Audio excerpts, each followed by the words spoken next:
এই নিয়ে আলোচনার জন্য স্টুডিওতে আছেন সহকর্মী মাকসুম আলম খান। মাকসুম, আপনাকে স্বাগত। ধন্যবাদ। বাংলাদেশের সাম্প্রতিক পারফরমেন্স বিবেচনায় শ্রীলঙ্কার বিপক্ষে আজকের জয়টা আসলে আমাদের জন্য কতটুকু স্বস্তির? অবশ্যই অনেক বড় স্বস্তির, কেননা সাম্প্রতিক পারফরমেন্স আপনি যেটা বলছিলেন, সাম্প্রতিক পারফরমেন্স আসলে বাংলাদেশের একেবারে এই টি-20 ফরম্যাটে ভালো যাচ্ছিল না।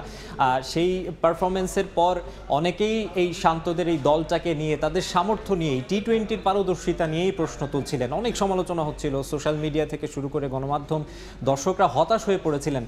সেই সাম্প্রতিক পারফরমেন্স কী ছিল আমরা একটু দেখে নিতে চাই। বাংলাদেশ শ্রীলঙ্কার বিপক্ষে যে সিরিজটা খেলেছিল, হোম সিরিজ, সেই সিরিজে কিন্তু বাংলাদেশ 2-1 ব্যবধানে হেরেছিল। আমরা জানি যে হোমে সবসময় বাংলাদেশ ভালো খেলে, তবু এই সিরিজটা তারা হেরে গিয়েছিল। এরপর একেবারে খর্বশক্তির যে জিম্বাবুয়ে দল, সেই জিম্বাবুয়ে দলের বিপক্ষে 5-0 সিরিজ জিতবে এমন আশা ছিল, কিন্তু শেষ ম্যাচটা তারা হেরে যায় 4-1। তারপরও 4-1 সিরিজটা জিতেছিল।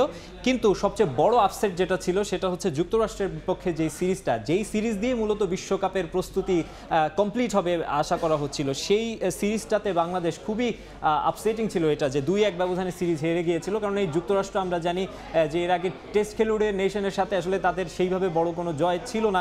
তো তাদের ইতিহাসে এটা আসলে খুব বড় একটা সিরিজ ভিক্টরি ছিল। তো যুক্তরাষ্ট্রের কাছে এই হারটা আসলে খুবই আপসেটিং ছিল। এরপরে ভারতের বিপক্ষে যখন অফিসিয়াল ওয়ার্ম আপ ম্যাচ, যেটা বিশ্বকাপের অফিসিয়াল প্রস্তুতি ম্যাচ, সেটা খেলেছিল, সেখানেও 60 রানের বড় ব্যবধানে বাংলাদেশ হেরেছিল। তো সবাই আশা ছেড়ে দিচ্ছিলেন।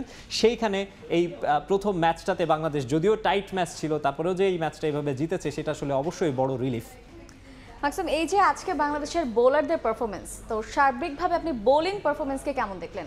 হ্যাঁ, অবশ্যই সার্বিকভাবে বোলিং পারফরমেন্স খুবই ভালো, বিশেষ করে যখন শ্রীলঙ্কার প্রথম নিশাঙ্কা ওইরকম একটা উড়ন্ত সূচনা এনে দিয়েছিলেন, সেখানে 100 রান তারা তুলে ফেলেছিল এবং আশা মানে সবাই ধরে নিয়েছিলেন যে 160-70 এখানে হয়তো বা ইজিলি হয়ে যাবে। সেইখান থেকে শেষ 7 উইকেট আসলে বাংলাদেশ, শেষ 6 উইকেট তারা হারিয়েছে মাত্র 23 রানে।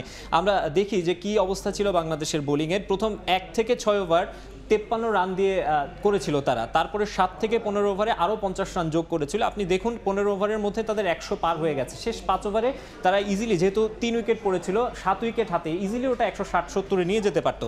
কিন্তু 16 থেকে 20 ওভার, যেইখানে বাংলাদেশের স্লগ ওভারে বাংলাদেশের বোলিংটা সবসময় খারাপ হয়, আমরা বলি স্লগ ওভারে দলগুলো রান তোলে অনেক, সেখানে তারা মাত্র 21 রান তুলতে পেরেছে, 4টি উইকেট ওখানে পড়েছে। আমরা যদি বোলিংটা দেখি, বোলিং ফিগারটা দেখি, রিশাদ 22 রান দিয়ে 3টি উইকেট নিয়েছেন, মোস্তাফিজ 17 রান দিয়ে 3টি উইকেট নিয়েছেন। মোস্তাফিজের কথা একটু বেশি করে বলতেই হয়, সেটি হচ্ছে আমরা জানি যে বেশ কিছুদিন ধরে, বেশ কিছুদিন আগের কথা নয় আসলে, তিনি খুব অফ ফর্মে ছিলেন, দল থেকে ড্রপড হয়েছিলেন, কিন্তু এরপরে আইপিএলে খেলতে গেলেন, সেখান থেকে তার একটা পরিবর্তন লক্ষণীয়।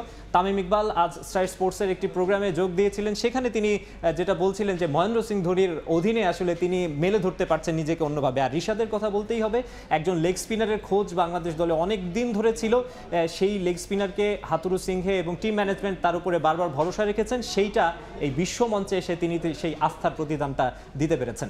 মাকসুম, যেভাবে খেলাটা আসলে এগোচ্ছিল, আমাদের আসলে আরো বড় ব্যবধানে জেতার সম্ভাবনা ছিল, কিন্তু এই সহজ ম্যাচটা হুট করে এত কঠিন হয়ে গেল কিভাবে? সহজ ম্যাচটা কঠিন হয়ে গেছে ব্যাটসম্যানদের বাজে শট সিলেকশনে। টপ অর্ডার ব্যর্থতা তো ছিলই, আমরা সৌম্য সরকারকে দেখেছি, শান্তকে দেখেছি, আজও তারা আসলে সেভাবে ডেলিভার করতে পারেননি ব্যাট হাতে। ইমা, আমরা অধিনায়কের কথা শুনছিলাম, আমরা যেটা দেখছিলাম যে তিনি আসলে তার প্রেশার ম্যাচের কথা বলছিলেন, তার জন্য এটা একটা বড় রিলিফ। আমরা যেটা বলছিলাম এর আগে আলোচনায়, ব্যাটিং যেই পর্যালোচনা আমরা একটু দেখে নিব, সেটা হচ্ছে লিটন, আমরা বলছিলাম যে 36 রান করেছেন। টি-20তে আমরা সাধারণত স্ট্রাইক রেট নিয়ে অনেক কথা বলি, লিটন সাধারণত এত স্লো খেলেন না। তার স্ট্রাইক রেটটা আমরা দেখছি যে তিনি 38 বলে 36 করেছেন, 100-র নিচে স্ট্রাইক রেট। টি-20তে আরও ধুমধাড়াক্কা খেলা হয়, কিন্তু এই 36 রানের মাহাত্ম্য অনেক বেশি।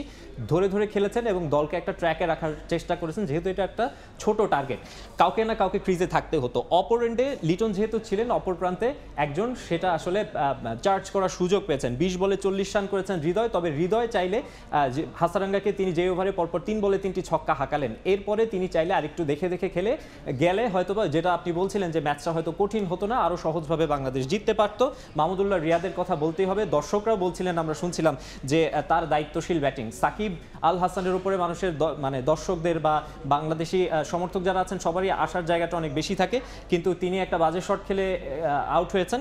সেখানে রিয়াদ মাহমুদুল্লাহ রিয়াদ আসলে সেইখানে খুব দায়িত্বশীল ব্যাটিং করেছেন, সিনিয়র ব্যাটসম্যানরা যেভাবে খেলেন তিনি সেভাবে খেলেছেন এবং দলকে জিতিয়েছেন। বাংলাদেশের যে পরবর্তী ম্যাচগুলো রয়েছে এই ম্যাচে আসলে টাইগারদের লক্ষ্য কি থাকবে তাহলে?